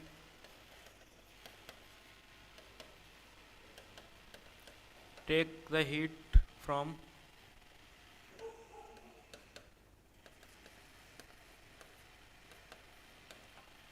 flue gases and heat the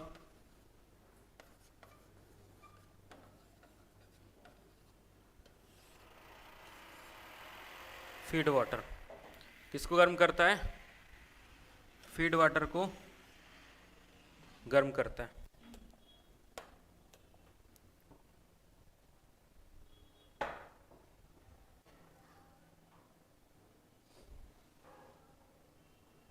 air preheater, air preheater लिखाए थे ना, वो भी कहाँ से उष्मा लेता है? फ्लू गैसेस से। और किसको गर्म करता है? फीड एयर को, जो हम हवा देते हैं ना जलने के लिए, उसको, ठीक है। इसमें भी लिख लो, takes heat from, air preheater में लिख लो, टेक्स हीट फ्रॉम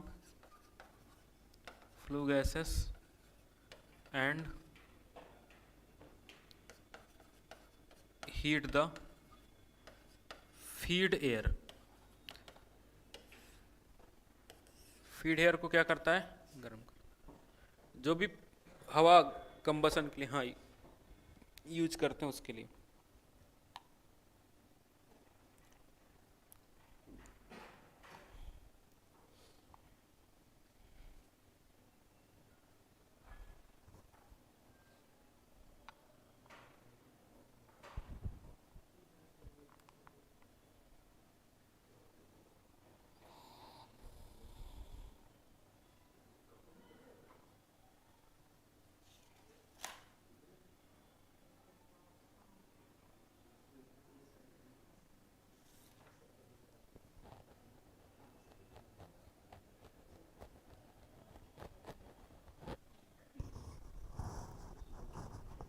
हो गया, इसका साइड सिलेक्शन कर लिया था। इसके लिए तो सबसे इंपॉर्टेंट है फ्यूल।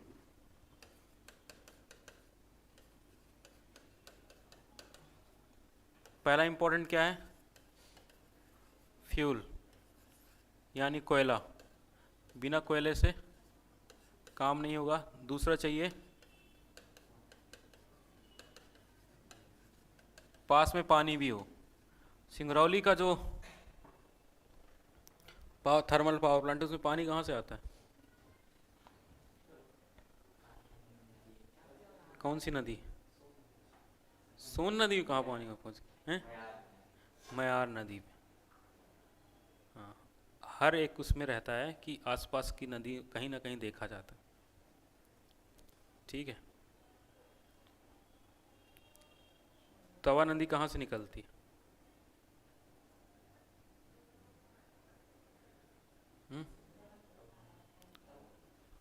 मध्य प्रदेश की गंगा किसको कहा जाता है? तवा नदी। हाँ? कुछ नहीं तो कुछ है। अवेलेबिलिटी ऑफ वाटर, ठीक है। ट्रांसपोर्टेशन भी चाहिए।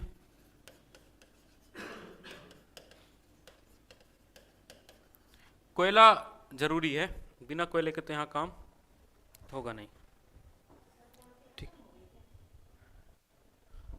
खत्म तो कर दिए, तुम लोग आ ही नहीं। नहीं, 3-4 दिन एक्स्ट्रा क्लासेस लगी थी जिसमें 2-3 लोग ही आए थे।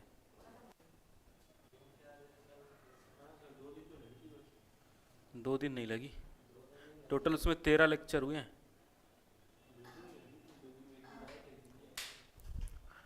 2 दिन कहाँ, 3 दिन लगी।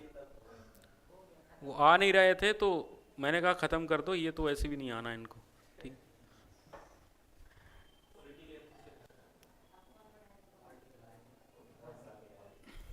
हाँ, उसके बाद cost and type of land,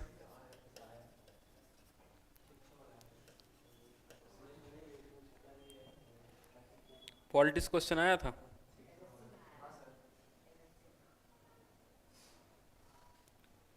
SSC में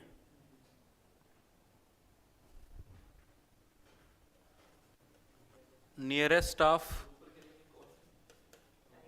type, nearest of load center, load center के पास, and away from populated area, away from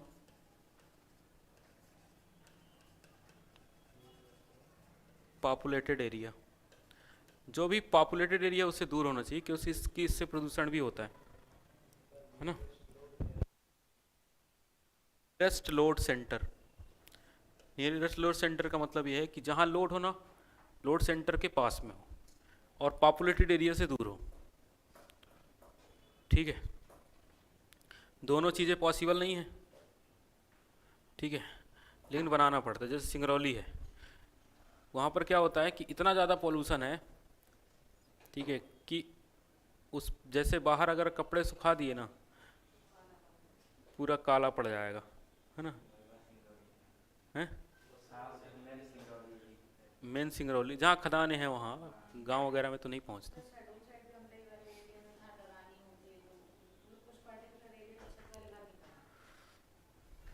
छत वाले घर नहीं बनाते।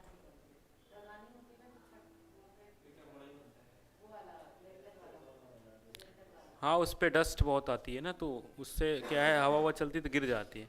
उसमें कब तक साफ करेंगे, लेयर जम जाएगी पूरी मोटी। इस तरीके के ऐसे वाले घर बनाते हैं ना, एयर से, एयर को रजिस्टर, ठीक, जिससे निकल जाए। Efficiency of thermal power plant, efficiency लिख लो फटाफट, कि इकट्ठा बता देंगे, ठीक है, कंपैरिजन करके एक साथ बता देंगे इफ़िशेंसी वगैरह क्या है। इनमें मेनली चीज़ें जो है वो याद करने वाली, कुछ समझने वाला नहीं है कि ऐसा होता है, ठीक है, तो होता है, उसमें एक्स्ट्रा दिमाग नहीं लगाना है, ठीक है।